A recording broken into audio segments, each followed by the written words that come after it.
an ugly scene, and this motorcycle was ridden by a Steelers quarterback, Ben Roethlisberger. That is our major story tonight. Roethlisberger is now hospitalized in serious but stable condition.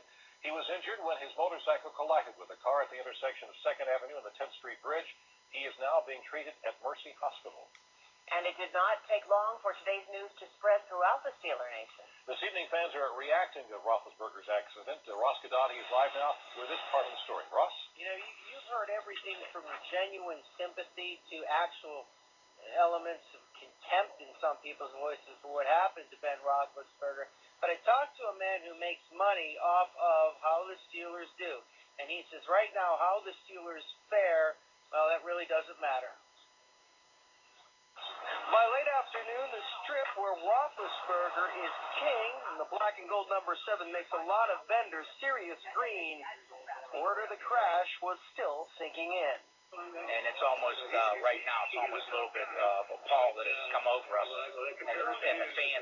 Jimmy Dinella sells a lot of Big Ben and Steeler-related gear, but today he told me he wasn't worried about revenues from Roethlisberger, the bottom line, or the Super Bowl. He was worried about the young man who was hurt. And naturally, he does affect business per se, but people, miss that point. They're worried about the Steelers in the season and so on and so forth. If it was indeed, you can say that, between Ben More important than that, I think so. Meanwhile, downtown at the Arts Festival, the ref was the topic of conversation. There was a lot of talk about Ben Roethlisberger's health, whether or not he should have been wearing a helmet, and lots of hope. I'm hoping he's going to have some of the best doctors on him. That way he'll be ready when it's time.